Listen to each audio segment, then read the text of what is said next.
कार्तिकेय दीपम प्रकरण। हिंदू परंपराओं की अपनी भूमि पर घटती जगह। यह लेख के सिंधु के द्वारा लिखा गया है। कार्तिकेय दीपम का यह विवाद दिखाता है कि आज हिंदू धार्मिक परंपराओं को अपनी ही भूमि पर अधिकार नहीं, बल्कि प्रशासन की अनुमति से मिलने वाली अस्थायी छूट की तरह देखा जाने लगा है।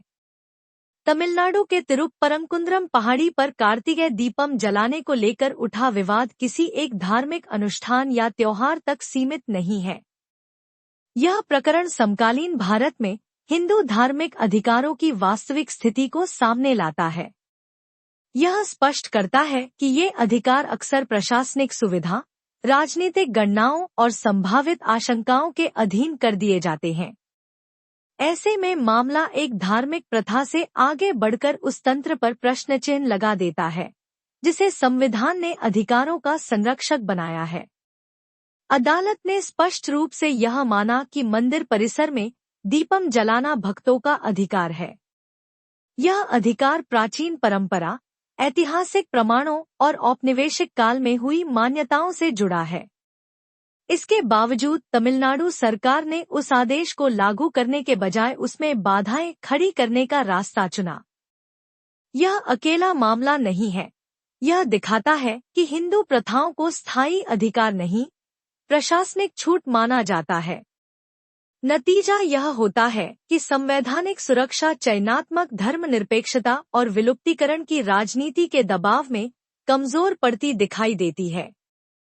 तिरुपरंकुंद्रम की सभ्यतागत पृष्ठभूमि, दीपथून पर कार्तिकेय दीपम का धार्मिक महत्व, उच्च न्यायालय का स्पष्ट फैसला और उसके बाद पैदा हुआ राजनीतिक तनाव, इन सबको एक साथ देखने पर यह साफ हो जाता है कि समस्या केवल एक दीप जलाने की नहीं है। समस्या एक ऐसे मानसिक ढांचे की है जहां इतिहास को भुलाकर और प्रशासनिक अवरोध खड़े कर हिंदू धार्मिक स्थानों का दायरा धीरे धीरे घटाया जा रहा है। दीपथून और कार्तिकेय दीपम की परंपरा तिरुपरंकुंद्रम पहाड़ी तमिलनाडु के धार्मिक और सांस्कृतिक जीवन में एक विशेष स्थान रखती है। पहाड़ी के नीचे स्थित अरुलमिगु सुब्रमण्य स्वामी मंदिर भगवान मुरुगन के 6 प्रमुख पवित्र स्थलों में से एक माना जाता है और तमिल हिंदुओं के लिए गहरी श्रद्धा का केंद्र है। सदियों से यह पहाड़ी सिर्फ एक भौगोलिक संरचना नहीं, बल्कि पूजा, तीर्थ और पीढ़ियों की स्मृति से बना एक जीवंत पवित्र क्षेत्र रही है। मुरुगन मंदिर के साथ साथ यहाँ प्राचीन जैन गुफाएं और सिकंदर बदूशा दरगाह भी स्थित हैं, जिन्हें 14वीं शताब्दी के मदुरै सल्तनत काल से जोड़ा जाता है। पहाड़ी की चोटी पर बना दीपथून एक पुरातन पत्थर का दीपस्तंभ है, जो कार्तिकेय दीपम परंपरा का केंद्र रहा है। तमिल हिंदू परंपरा में ऊंचे स्थानों पर दीप जलाना केवल एक रस्म नहीं माना जाता। यह आध्यात्मिक प्रकाश, चेतना के ऊंचे स्तर की ओर बढ़ने और सभ्यतागत निरंतरता का प्रतीक है। पुराने साहित्य, मंदिरों के अभिलेख और स्थानीय समुदाय की सामूहिक स्मृति इस बात की पुष्टि करती है कि दीपथून सदियों तक इस अनुष्ठान का मुख्य केंद्र रहा है। कार्तिकेय दीपम की जड़ें संगम काल तक जाती हैं। तमिल महीने कार्तिकेय की पूर्णिमा को मनाया जाने वाला यह पर्व अंधकार पर प्रकाश की, अज्ञान पर ज्ञान की और अधर्म पर धर्म की विजय का प्रतीक माना जाता है। इस दिन तमिलनाडु भर में घरों, मंदिरों और सार्वजनिक स्थानों पर दीप जलाए जाते हैं, जिससे एक साझा आध्यात्मिक और सांस्कृतिक वातावरण बनता है। तिरुपरंकुंद्रम में यह परंपरा खास तौर पर पहाड़ी की चोटी पर दीपथून पर दीप जलाने के रूप में प्रकट होती थी। भक्त बताते हैं कि यह ज्योति पीढ़ियों तक वहां प्रज्वलित होती रही और लोगों के लिए आस्था तथा निरंतरता का प्रतीक बनी रही। समय के साथ यह परंपरा धीरे धीरे बाधित होती चली गई। भक्तों का मानना है कि विदेशी आक्रमणों, राजनीतिक अस्थिरता, सांप्रदायिक तनाव और बाद में प्रशासन की हिचकिचाहट के कारण पहाड़ी की चोटी पर दीप जलाना बंद होता गया। औपनिवेशिक दौर की रुकावटों और स्वतंत्रता के बाद अपनाई गई सतर्क नीतियों के चलते दीपम को पहाड़ी के बीच में स्थित उचिपिल्लैयार मंडपम तक सीमित कर दिया गया। लेकिन दबाव या अस्थिर हालात में किसी अनुष्ठान का अस्थायी रूप से रुक जाना उसके दोबारा शुरू होने के अधिकार को खत्म नहीं कर देता। हिंदू अनुष्ठान अस्थायी रूप से रुक सकते हैं, पर अनुकूल अवसर पर फिर जीवित हो उठते हैं। सदियों पुराने अनुष्ठान की न्यायिक मान्यता राम रवि कुमार की मदुरै पीठ में याचिका से यह मामला औपचारिक रूप से शुरू हुआ। राम रवि कुमार ने मांग की कि दीपथून पर कार्तिकेय दीपम जलाने की पुरानी परंपरा को फिर से शुरू किया जाए। याचिकाकर्ता का कहना था कि यह कोई नई या हाल में शुरू हुई रस्म नहीं है, बल्कि सदियों से चली आ रही धार्मिक परंपरा है। उन्होंने यह भी बताया कि पिछले कई दशकों से दीप जलाने की अनुमति पहाड़ी के बीच में स्थित उच्चिपिल्लैयार मंदिर के पास बने एक मंडपम तक सीमित कर दी गई थी। यह व्यवस्था किसी धार्मिक सिद्धांत या ऐतिहासिक प्रमाण पर आधारित नहीं थी, बल्कि केवल उस समय की परिस्थितियों को देखते हुए किया गया एक समझौता था। मूल परंपरा इससे अलग थी, जिसमें दीपथून यानी पहाड़ी की चोटी ही इस अनुष्ठान का स्थान हुआ करती थी। इस याचिका का विरोध मंदिर प्रशासन ने, जो हिंदू धार्मिक एवं धर्मार्थ बंदोबस्त विभाग के अधीन आता है, और तमिलनाडु सरकार ने किया। सरकार की ओर से कई आपत्तियां उठाई गईं। इनमें दीपथून का दरगाह के पास होना, सार्वजनिक शांति, कानून व्यवस्था और संभावित तनाव की आशंकाएं शामिल थी। राज्य का तर्क यह था कि अगर अनुष्ठान को उसके पारंपरिक स्थल पर फिर से शुरू किया गया, तो सामाजिक संतुलन बिगड़ सकता है। इसलिए उनके अनुसार पहले से चली आ रही सीमित व्यवस्था को बनाए रखना ही अधिक सुरक्षित विकल्प था। 1 दिसंबर 2025 को न्यायमूर्ति GR स्वामीनाथन ने इस मामले में एक विस्तृत फैसला सुनाया। न्यायालय ने दीपथून पर कार्तिकेय दीपम जलाने की अनुमति देते हुए भक्तों के परंपरा, आस्था और इतिहास में निहित अधिकार को बहाल किया। अदालत ने साफ कहा कि यह अनुष्ठान कोई मनमानी मांग नहीं, बल्कि एक अच्छी तरह स्थापित परंपरा है, जिसके समर्थन में पर्याप्त साहित्यिक, ऐतिहासिक और न्यायिक प्रमाण मौजूद हैं। अपने फैसले में न्यायालय ने कई पुराने दस्तावेजों और पूर्व निर्णयों का उल्लेख किया।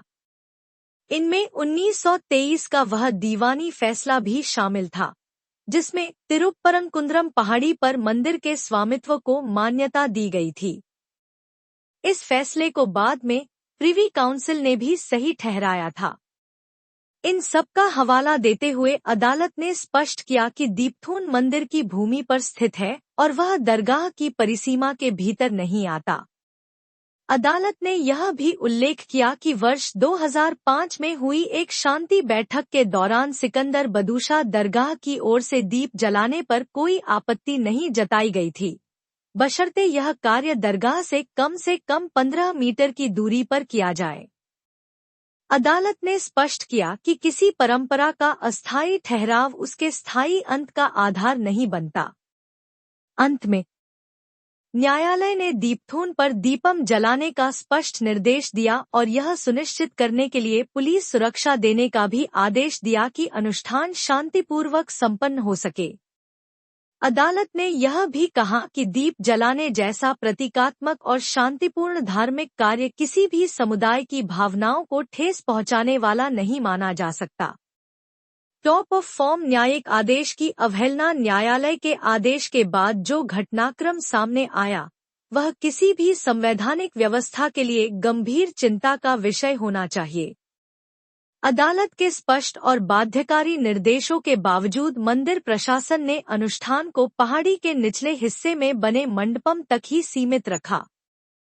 इसका सीधा अर्थ यह था कि न्यायालय का आदेश कागज पर तो था, लेकिन जमीन पर उसे लागू नहीं किया गया। इस खुली अवहेलना के चलते भक्तों को एक बार फिर अदालत का दरवाजा खटखटाना पड़ा और अवमानना याचिका दायर करनी पड़ी। इस स्थिति में न्यायमूर्ति स्वामीनाथन ने एक और स्पष्ट आदेश पारित किया। उन्होंने याचिकाकर्ता और 10 अन्य भक्तों को केंद्रीय औद्योगिक सुरक्षा बल की सुरक्षा में दीपथून तक जाकर कार्तिकेय दीपम जलाने की अनुमति दी। इस आदेश में उन्होंने खास तौर पर यह रेखांकित किया कि आस्था से जुड़े मामलों में प्रतीकों का विशेष महत्व होता है। दीप जलाना केवल एक औपचारिक क्रिया नहीं है, बल्कि वह धार्मिक जीवन, विश्वास और परंपरा से जुड़ा एक गहरा प्रतीक है। ऐसे प्रतीकों को हल्के में लेना या उन्हें प्रशासनिक सुविधा के नाम पर नजरअंदाज करना धार्मिक स्वतंत्रता की भावना के विपरीत है। इसके बावजूद यह आदेश भी व्यवहार में लागू नहीं किया गया। स्थानीय पुलिस ने निषेधाज्ञा और सुरक्षा कारणों का हवाला देते हुए पहाड़ी तक जाने वाले रास्तों को बंद कर दिया और अनुष्ठान को रोक दिया। इसका परिणाम यह हुआ कि तनाव बढ़ा, विरोध प्रदर्शन हुए, कई लोगों को हिरासत में लिया गया और कुछ लोग घायल भी हुए। इसी बढ़ते तनाव और निराशा के माहौल में एक भक्त, तिरुपूर्णा चंद्रन, ने आत्मदाह कर लिया। इसी दौरान राज्य सरकार ने भारत के सर्वोच्च न्यायालय का रुख किया। जो मामला संविधान के अनुच्छेद 25 के तहत मिले धार्मिक अधिकारों के सामान्य और नियमित प्रवर्तन का होना चाहिए था, वह धीरे धीरे कार्यपालिका और न्यायपालिका के बीच टकराव का रूप लेने लगा। इस स्तर पर विवाद केवल एक धार्मिक अनुष्ठान तक सीमित नहीं रहा। यह एक स्पष्ट संवैधानिक प्रश्न बन गया, जिसमें यह तय होना था कि न्यायालय के आदेशों का पालन कैसे होगा, संस्थाओं की जिम्मेदारियां क्या हैं और सत्ता की सीमाएं कहां तक जाती हैं। न्यायिक स्वतंत्रता पर हमला जैसे जैसे यह मुद्दा राष्ट्रीय स्तर पर चर्चा में आया, राजनीतिक बयानबाजी तेज होती चली गई। न्यायमूर्ति स्वामीनाथन पर पक्षपात के आरोप लगाए गए और अंततः 100 से अधिक विपक्षी सांसदों के हस्ताक्षर वाला एक पत्र सामने आया, जिसमें उनके पद से हटाने की मांग की गई। आरोप यह था कि उन्होंने धर्मनिरपेक्ष सिद्धांतों के विरुद्ध जाकर फैसला दिया है। लेकिन इन आरोपों को ध्यान से देखने पर वे बेहद व्यापक और अस्पष्ट प्रतीत होते हैं। इतने गंभीर कदम के समर्थन में न तो कोई ठोस तथ्य पेश किया गया और न ही कोई स्पष्ट प्रमाण या सुविचारित कानूनी तर्क सामने रखा गया। इस घटनाक्रम के जवाब में एक सशक्त संस्थागत प्रतिक्रिया देखने को मिली। सर्वोच्च न्यायालय और देश के विभिन्न उच्च न्यायालयों के 56 पूर्व न्यायाधीशों ने एक संयुक्त बयान जारी कर इस महाभियोग प्रयास की कड़ी निंदा की। उन्होंने इसे For removal of a judge of a high court or the Supreme Court of India. In Krishna Swamy versus Union of India, 1992, for SCC 605, the court made it clear that errors of judgment or unpopular decisions do not amount to misbehavior. Only willful abuse of office, corruption, or moral turpitude meet this threshold. Measured against this settled standard, the allegations against Justice Swaminathan conspicuously failed to qualify. Selective secularism at play. The Thiruprankundram episode raises uncomfortable questions about how secularism operates in practice. Secular governance does not require the suppression of religious expression. It requires equal respect for all faiths. In this case, however, the state government appeared willing to accommodate certain groups while displaying marked reluctance to comply with judicial orders affirming a centuries-old Hindu ritual. Secularism demands equal treatment or equal distance, not selective deference. When court orders benefiting other religious groups are implemented without hesitation, but those restoring Hindu practices are resisted, delayed, or recast as threats to public order or communal harmony, secularism ceases to be neutral. It becomes selective. This is not principled governance. It is governance through asymmetry. Shifting labels, a familiar strategy throughout the controversy, the identity of the Deepathon itself became a site of contestation. At different times, it was described as a British survey marker, a neutral secular object, and later as a Jain pillar. These shifting characterizations appeared less the result of genuine historical inquiry and more a set of tactical moves aimed at deferring or diluting Hindu ritual claims. They did not arise from new archaeological discoveries, but followed a familiar strategy. Multiply alternative narratives until the Hindu claim appears provisional and negotiable. Similar patterns have surfaced in other disputes over sacred space, where competing narratives are invoked not to deepen understanding, but to avoid direct acknowledgement of Hindu continuity. The parallel with Ram Janmabhoomi Mandir is difficult to overlook. Denial first, dilution later. Remains beneath the Babri Mosque were identified as anything but a temple. वैकल्पिक पहचानें प्रचारित कर दी जाती हैं, तो सच्चाई अपने आप धुंधली पड़ जाती है और अधिकार का सवाल पीछे छूट जाता है। पवित्र स्थलों से जुड़े अन्य विवादों में भी यही पैटर्न बार बार देखा गया है। राम जन्मभूमि के प्रसंग में भी यही क्रम सामने आया, पहले पूरी तरह इनकार, फिर धीरे धीरे दावे को कमजोर करने की कोशिश। बाबरी मस्जिद के नीचे मिले अवशेषों को मंदिर मानने से बचने के लिए उन्हें हर संभव नाम दिया गया। तिरुपरंकुंद्रम में दीपथून को बार बार हिंदू पहचान से अलग किसी न किसी रूप में प्रस्तुत करना उसी सोच की पुनरावृत्ति है। जब किसी स्थल की पहचान को लगातार बदला जाता है, तो उद्देश्य इतिहास को समझना नहीं, बल्कि एक जीवित परंपरा को अस्थिर और विवादित बनाना होता है। प्रशासनिक विरोधाभास तिरुपरंकुंद्रम प्रकरण में HRC विभाग की भूमिका सबसे अधिक सवालों के घेरे में रही। जिस विभाग का उद्देश्य हिंदू मंदिरों और भक्तों के अधिकारों की रक्षा करना है, उसी ने इस मामले में भक्तों के पक्ष में खड़े होने के बजाय उनके दावों का विरोध किया। इतना ही नहीं, विभाग ने न्यायमूर्ति स्वामीनाथन के उस फैसले के खिलाफ भी अपील दायर की, जिसने एक पारंपरिक हिंदू अनुष्ठान के अधिकार को मान्यता दी थी। यह स्थिति एक गहरी संरचनात्मक समस्या की ओर संकेत करती है, जहां हिंदू संस्थाओं की रक्षा के लिए बनाया गया राज्य नियंत्रित निकाय ही हिंदू धार्मिक अधिकारों के विरुद्ध खड़ा दिखाई देता है। यदि कोई धार्मिक संस्था वास्तव में स्वायत्त होती, तो वह अपनी परंपराओं की रक्षा करती, अपने संसाधनों को संगठित करती और अपने भक्तों के साथ मजबूती से खड़ी होती। लेकिन व्यवहार में इसका उल्टा हुआ। विभाग ने धार्मिक अधिकारों को नहीं, प्रशासनिक सुविधा को प्राथमिकता दी। इससे साफ झलकता है कि निर्णय प्रक्रिया में धार्मिक भावनाओं और परंपराओं से अधिक सरकारी प्रक्रियाओं और संभावित राजनीतिक दबावों को महत्व दिया गया। यह अनुभव हिंदू मंदिरों पर सरकारी नियंत्रण को लेकर लंबे समय से उठती रही आलोचनाओं को और मजबूत करता है। जब धार्मिक संस्थाओं का संचालन सीधे सरकार के हाथ में होता है, तो वे अपने धार्मिक दायित्वों के अनुसार काम करने के बजाय उस समय की राजनीतिक प्राथमिकताओं और प्रशासनिक सोच के अनुरूप ढलने लगती हैं। नतीजतन, मंदिर और उनसे जुड़े धार्मिक अधिकार स्वतंत्र रूप से सुरक्षित नहीं रह पाते। इसी कारण मंदिरों को सरकारी नियंत्रण से मुक्त करने की मांग को केवल वैचारिक या भावनात्मक आग्रह के रूप में नहीं देखा जा सकता।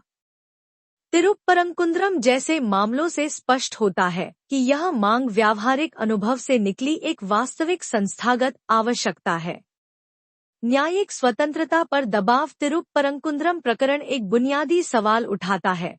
क्या कोई वैध और ऐतिहासिक रूप से मान्य धार्मिक प्रथा केवल इस आशंका पर रोकी जा सकती है कि उससे विरोध हो सकता है या कहीं अशांति न फैल जाए, भले ही वह कानून के खिलाफ न हो?